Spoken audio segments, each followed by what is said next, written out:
Hello, how's everybody doing? Welcome to Howling with the Wolf, bye-week edition for the Miami Dolphins. They're going to get away, and I'm going to get away as well. But instead of our normal Howling with the Wolf sessions that we typically have on Thursdays, I wanted to do something a little special this week. I wanted to have a sports journalism, I guess, centric Howling with the Wolf and chat a little bit about my story in the business and answer some of the questions that you guys may have, whether just interested in the industry or maybe as aspiring journalists. I have a lot of journalists that reach out to me on regular basis and want to know how they get in the industry, tips, different thing like that. So I thought this platform would be a good chance for me to be an open book for the next 15 minutes or so and chat with you guys about the industry, what I've gone through, what I've seen, and maybe help some people get to where they ultimately want to be. So if you aren't familiar with what we do here at Howling with the Wolf, I typically go out, rant about whatever I want to talk about for until you guys tell me to shut up, and then generally I answer questions that you guys provide on the right panel that you'll see over there. So we'll do the same thing here. I have a couple questions that people sent in before that I'll answer, and then I'll go ahead and tell a little bit about my story, and then we'll go ahead and just chat life. So Chris Beta had asked a question that I think a lot of young journalists have, and said that, hey, I am not a great writer, but I love sports. I'm going to school. What can I do to get better at this? What can I do to get to where I need to be to get a job in this industry? And it's a really good question because we all can grow as writers. Like even now, I think that I can get a lot better as a writer. I feel like I think I'm a good writer, a decent writer, but I can always get better. And I think the old cliche is saying, read all the time, write all the time, and that's how you get better. And that is true. But what I've found is that you can write based off of who you are and who your experiences are. Like you don't have to assimilate to whatever the best writer in the industry is. Like Lee Jenkins is a really good writer. But I know won't write like Lee Jenkins because that's not my style. I don't have that type of, I'm just not as good of a writer as he is. So I don't try to pretend to be him, nor should you pretend to be anybody else that you respect, like me or anybody else, So you can take elements from their style, but ultimately you create who you are. If you want to be, very conversational and you want to be very experience driven and anecdotal, be that writer. So I would say, like, whenever you write, write as in you would speak to someone and then you tweak it based off of, okay, how does this sound? How does this read back to someone? Do they understand where I'm going? Typically, you draw a reader's attention from your first 5 or 6 graphs. So that's something that an editor told me early in the process. So whatever you're writing, make sure the meat of your article is at least referenced early in the process. And if that's the case, then you'll be able to draw the reader's attention and you'll be able to tell the rest of the story.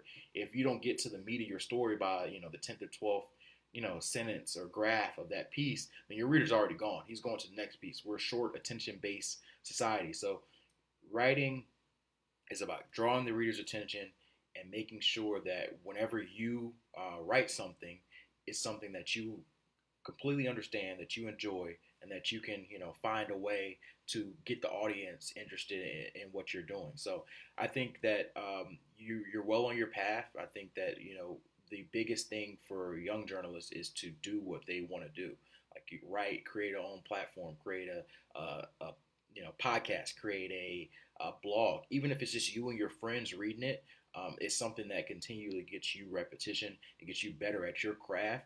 And it can help you feel more comfortable when you have a particular assignment that may be something you haven't did before. When I was in college, I wrote for a website called the Overtime Page, and that was my first experience doing sports journalism. But I got into different locker rooms with the Houston Rockets, with the Houston Texans, with some of the college teams at University of Houston. So a lot of those things were things that weren't in the classroom that got me reps and got me better. And I wasn't really good when I first wrote, but you keep doing it, you keep looking at different articles, you get advice, you find mentors, and that can really help you get to an area where you feel comfortable with writing and you feel like you can produce content that somebody's interested in seeing.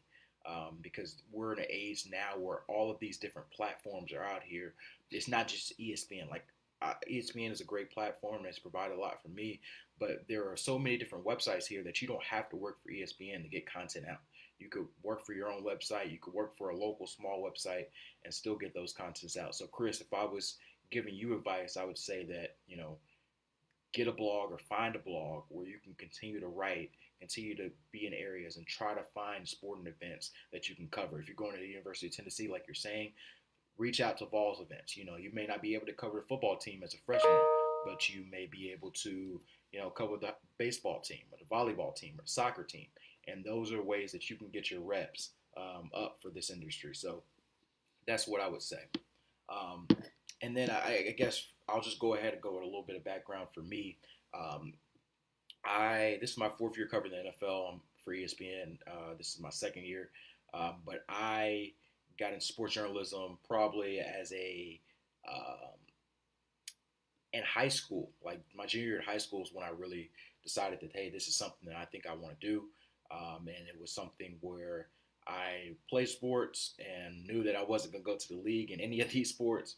And I enjoyed writing. I enjoyed English. I wrote for the yearbook. I wrote for the newspaper. And when I found out I could make money off of journalism and sports journalism in particular, I was all in. And I actually majored in broadcast journalism because that's the path that I thought I was going to end up going to.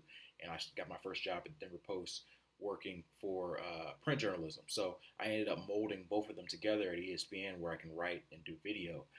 But I'm only 25, and I always tell journalists like, hey, my path isn't your path, but you can have a path that goes quickly into whatever you want to do. Like maybe 10, 15 years ago, you had to be 20 years of experience, working in a newspaper for this long, covering a beat for this long to get a certain job.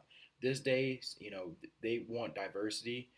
They want different perspectives, and companies are more willing to take chances on young people because they know they have the wherewithal to provide video experience, and video has been the big movement. A lot of these older journalists typically grew up in a print society, so now as a younger journalist, you probably have more of a hands-on basis on social media, on digital media, on videos, podcasts, all these things that weren't really the wave years ago. So use your versatility, use your youth, and provide that. So that's something that I did when I was in college. I realized that, hey, I want to do broadcast, but I know I also have to write. I know I also, may have to have some radio capabilities, social media, all these different things that are becoming one in this new journalism phase. I made a priority, and I did like 4 different internships. One with a newspaper that I ended up working at, the Houston Chronicle. One with a radio station, ESPN 97.5. I did one at a local TV station, ABC 13, and I did one ultimately at the Denver Post, which ended up turning into my first job. So a lot of these internships really are auditions for you, and they might not be hiring, but they can relay you down the road to someone who can give you a job. So that was really huge for me in my coming up, and I was in a big city, luckily, so I was able to cover a lot of huge events. Put together a demo reel, and for those of you in broadcast, demo reels are essential.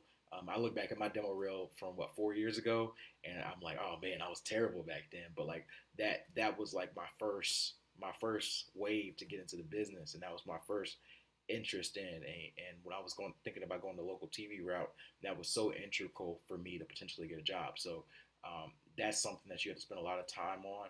And I reached out to a lot of mentors who helped me with that sort of thing.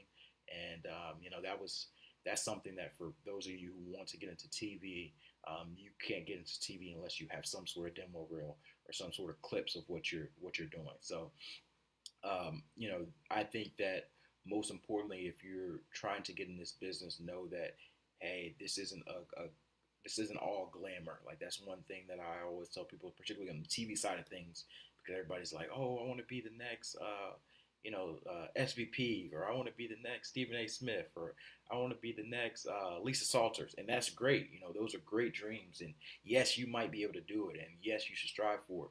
But most likely your first path is going to be working West Virginia, making $25,000 a year, shooting your own clips, editing your own clips, working news even though you want to do sports, waking up at 5 a.m. to do a story about a local school strike, stuff that you may not have overall interest in, but that's how you weed it out. Luckily, I skipped a step or two, but not everybody has that luck, and or is blessed that way. So I think that you have to really love this industry, and I found out that it can weed out people very quickly. So it's not, like I said, it's not just glamour, but when you're ultimately getting to do what you want to do, which I do, it doesn't feel like work. And every day I go to work, even if it's longer days, even if it's like, oh man, I got to work from 7 a.m. to 11 p.m. It's like, man, I get to cover football at the end of the day. So I think this industry is still fruitful. We're going through a lot of changes. As a lot of people see, there's different layoffs and newspapers, even hit ESPN a year or two back. So, this industry is trying to figure out how to monetize its way, but I think it's still something that you can strive for as a young person, and it's still worthwhile to, make a career out of. So, I think that for everybody who is looking at the spectrum of it now and saying, hey, is this something that is going to be worthwhile? I would say, like I said, one, ask yourself truly, is this something that I'm committed to, I'm willing to do, even if it doesn't pay well early, even if it's something that's tedious early and I'm not doing exactly what I want to do. And if the answer is still yes, then go for it. I think that the digital media, the online spectrum are creating a lot of different platforms so that people can get jobs quicker. And I don't know what journalism is going to look like 5, 10, 15 years ago. I hope it's still around. I hope in my lifetime I can still get a newspaper every day. I hope that I can, still work this job and don't have to get a real job. But I think that ultimately, um, you know, we need in journalism diversity and perspectives, different upbringings, whether it's high income, low income, different diversity in race. Whether you're a minority or black person like me, or an Indian, Asian, different perspectives that tell, I guess, stories of what is going on in our society. Because too often they're told by one type of people. And diversity in gender. One of my main things that I see all the time is we need more women journalists, particularly covering the NFL and covering a lot of these different sports spectrums, because women have different perspectives that I don't have, telling the story, whether it be about some of the topics that come up, regarding domestic violence, or different elements that, or just a different view toward football. Sometimes guys are so X and O driven that we miss a lot of the stories that define, sports or define the NFL. So those are some of the things that, I think that we can move forward on a journalist and that we can really stick our hat on. So yeah, real quickly, and you guys, as always, don't feel any need to wait. If you guys have any questions, just fire them away on there. I'm going to continue to talk about my story a little bit, but I definitely want to help you guys with any tips or any questions you have about this industry, and then we can go from there. So, for me, I graduated from University of Houston. I got through a program called Sports Journalism Institute, which is a great program run by Greg Lee, Leon Carter, and Sandy Rosenbush. They sort of have a trio system they've been running for over 25 years in SJI, and I was the class of 2015, and I recommend that for any minority or woman journalist that is trying to get that next wave and they're in college right now, because it really gave me a head start and a boost on my career. And it ended up landing me my first internship, my internship with the Denver Post, and my first job. So I think that's absolutely critical. But that industry, I mean, that institute created a whole bunch of connections for me that I still have today with those people I mentioned, and a lot of different people who were in that program, and a lot of different people that I've met through, just knowing the people in that program. So I would definitely recommend it. But that led to me getting my Denver Post job. And um, the one thing I would say, whether you're doing an internship with a small paper or a big paper or a local TV station or whatever, um, don't wait for assignments to come to you. And I think that's one thing that really helped me get my job out there, is I never waited for them to assign me a piece. Like, hey, we want you to go cover this lacrosse event, or we want you to cover this, UFC fighter who's getting ready for a match or whatever. I had to do some assignments that were assigned to me. It was a summer A lot of people take off then, so you have to do a lot of the work that people don't want to do. But I also was proactive and trying to say, okay, have we covered this? Can I cover this? Can I go out to this event? Can I shadow this person? And when you show that proactive energy, when you show that perspective of, hey, I'm here to, do things to strive and not just to sort of piggyback or just do the work that you assigned for me, then that opens up a lot of editors' eyes. And I think it opened up my editors' eyes. And I was proactive in video, something that they were trying to move the needle on in that company at that time. And there weren't a lot of people who were willing or able to do it. And I really shined in that area. And I was also able to write offbeat features, stories that weren't told before about people that people in the local market cared about. So I think I think that's something that a lot of people can follow, particularly if they are trying to, you know, impress an internship and get a job. And I have a question here from Tori Coop. That's a really good question. Do you have any tips for people who can't take the traditional college route to be a journalist? Yes, very good question, Tori. Um, whether it's because of financial reasons or because you just aren't in college anymore or weren't able to go. Um, Journalism, more than any industry, I think doesn't really matter what your education process is. And I love the University of Houston. It was great for me. They provide a lot of insight for me, but I felt like I learned the most thing about my industry by doing it. And that typically didn't happen in the classroom. So I think that's a benefit for our industry. Tori, I don't know when you came in, but like I said earlier, there are a lot of different blogs, there are a lot of different sites that you can go ahead and join to get experience. And all you need is to continue to put out content. We live in a social media era that when you share something over the web, it gets seen.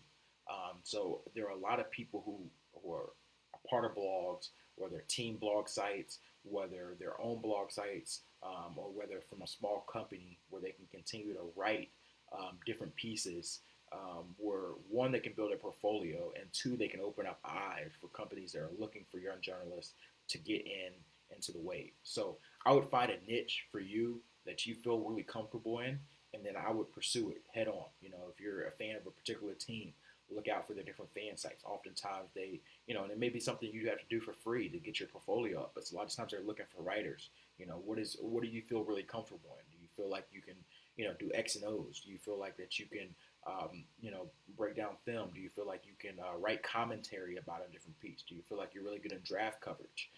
Those sort of things are different niches that you can find even outside of a traditional college platform where you can write or you can do videos or you can do podcasts to really get your content out there. And then I would say that you have to try to put yourself out there on different events, on different conferences that provide you access to journalists.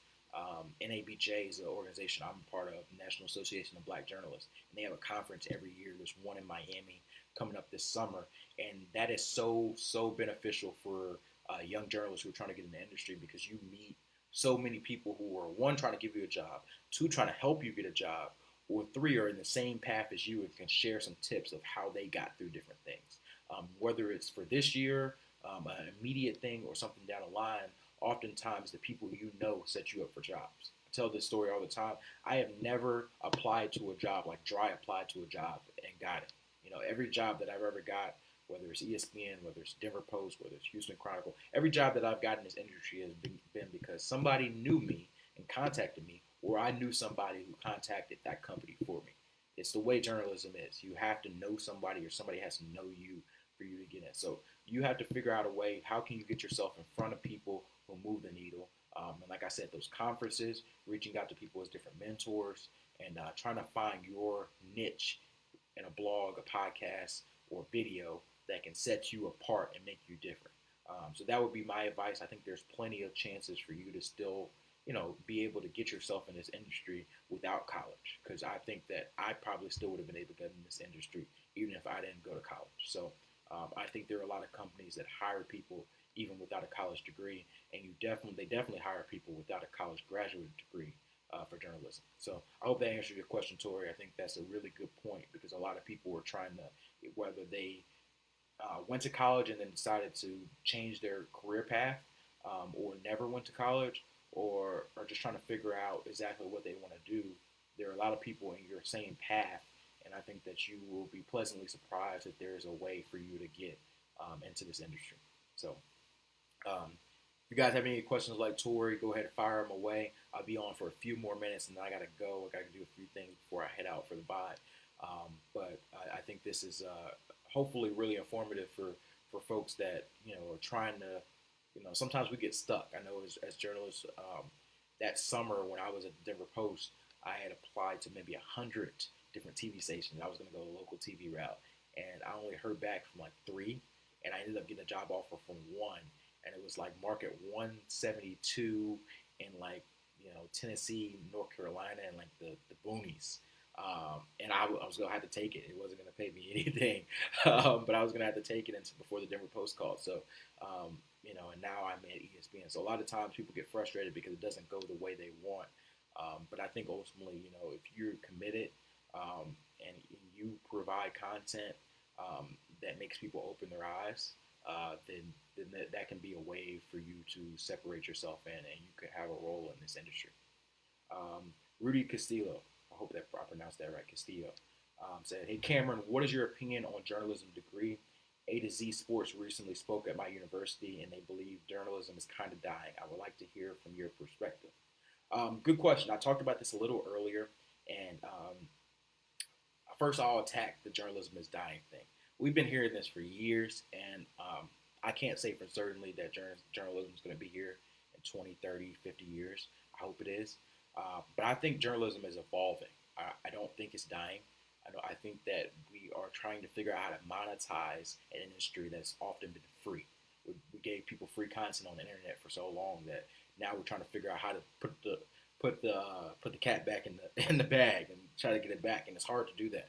So I think that journalism is becoming more of a wave where social media is taking such a big perspective in journalism, and it's becoming less the traditional print newspaper way and more online, digital media, social media, video as what defines journalism. But I think that great journalism will always be important, particularly something on the local level, because a lot of times there are stories that need to be told. There are investigations that need to be uncovered, and we have to, particularly as far as news, to check our public figures. A lot of times we have, like, I'm in Florida, and there's a recount going on because of the governor and the Senate elections. And I don't work in politics, but that's something that's really interesting for me, and because it affects my daily life, and that's something that is covered greatly by journalism. So I think that journalism will always be important. I think there will always be a lane for it. But I do think that we're going to have to evolve the way we think of things and how we approach it. Like I mentioned earlier, we're going to have to be more proactive in digital, social medias, and be versatile and not just say, hey, I'm only a writer, or oh, hey, I'm only a broadcaster. You are everything. Companies are not wanting to hire four people to do, be a photog, to be a broadcast talent, to be a writer, and to be an editor. A lot of these smaller companies, that's one job. Used to be four people, now it's one job. So I think that's the biggest thing, is that companies are trying to figure out how to make their money stretch further, and that essentially makes journalists stretch further and makes versatility more important on the long range of things. So I think that a journalism degree, as far as a graduate degree, I've always been the opinion that it's not necessary. If you have a graduate degree, if you want to go that way, go for it. But for me, it never was necessary, and I feel like I know just as much, or I feel just as comfortable in the industry as I would have been with a journalist degree. As far as a bachelor degree, it was important for me because, one, I wanted a bachelor degree, and two, there are still some jobs that require it for it. Like, I believe ESPN does require a journalism degree, but there are some companies, like I mentioned earlier, that you can get away from not having a degree and still being able to succeed. So I don't think it's necessarily necessary. I know that if you guys are familiar with the NBA, Shams Charania, hopefully I pronounced that right. He was still working through school while he was breaking news and while he was working for Yahoo. And that's somebody that is one of the top news breakers in the industry, and he was doing school while while working. So I don't think school is necessarily a prerequisite for it. But I do think there are some elements of school that are important, and they teach you some of the basic entities of journalism that you need for your job. So hopefully that answers your question, Rudy. And that's sort of my take on, where we are there. So um, real quick, I'll go ahead and summarize, where I went from after the Denver Post and how I got to ESPN, and then I'll answer any follow-up questions you guys have, and then I gotta go. So it's always fun. Hopefully, whether in the off season or later, if there's still interest, and I want you guys to be interested in it, I'll have more of these chats about journalism and more specific about different topics. But I want to do something different for the bye week, and hopefully, if you guys are interested in this, or if you're interested in my chats as a whole, you'll follow me on Twitter, follow me on Facebook, like my page, and subscribe to my YouTube channel. Those are ways that I see that you guys enjoy this sort of thing, and I can grow this brand to the next level. So hopefully you guys do that for me, and I can still, provide this dope content for y'all. So um, uh, a little bit, I guess, I ended up, like I said, going from the Denver Post, and I ended up working there and covering the Broncos for a little over 2 years. And my first year there, they won a Super Bowl, and that my profile went through the roof because of that. Because I was doing pretty much all of the videos for our Denver Post team, and I was writing features. So I was this young guy, 22-year-old kid, straight out of college, covering a Super Bowl champion team and being the face on video of the biggest paper in Colorado. And I think, I got several job offers because of that. It ended up helping my career exponentially, and people started noticing my name, and they were like, "Who is this kid?" And a lot of times, that's all it takes to get noticed. You're putting content out, and people are like, "Who is this kid? Who is? I've never heard of him. Why is he writing for the Denver Post? Why is he doing video? Where did he come from?" And a lot of times, that curiosity leads me to where I am now. So, luckily, ESPN, caught wind of me, and they were trying to track me for a year or so, and things didn't work out the first year. But the second year they came back and they had an offer for me to come to Tennessee. And it was a tough decision because I really enjoyed Denver and I enjoyed the paper. And Scott Montesor gave me my first chance. And I really appreciated him for that. I worked with great colleagues like Nikki Jabala, Troy Rink out there. But I felt like, for me, I wanted to become the guy. And I felt like ESPN was the ultimate dream for me. So I saw an organization that had a rising quarterback, rising franchise. And I saw a chance for me to sort of be the only person on the beat and see if I can hang with that. And I took that jump, and it was great. I acclimated to a new city, and I ended up doing a lot of good work, a lot of good features, a lot of good fun things. And then the ESPN called me again after a year and said, "Hey, are you willing to move to Miami and cover the Dolphins and cover some other sports in that area? We think it can raise your profile. We think you can do some more, TV and different things like that." And after thinking about it for a while, I decided to go ahead and do it. So that's where I am now, and who knows what's next. I think I'm going to be here at least for a good bit, but it's been a fun ride. It's been a roller coaster, a lot of different stops, but it's been fun. I'm extremely blessed, and hopefully I can provide some insight for a lot of young journalists coming up, because I was in your shoes not too long ago, and I want to see this business thrive, and I want to see a lot of young people thrive, because like I said, we need a lot of different perspectives and diversity and in this industry. So hopefully you guys enjoyed this, and we'll have more of these in the future. Thanks, guys, and hope you enjoy the week.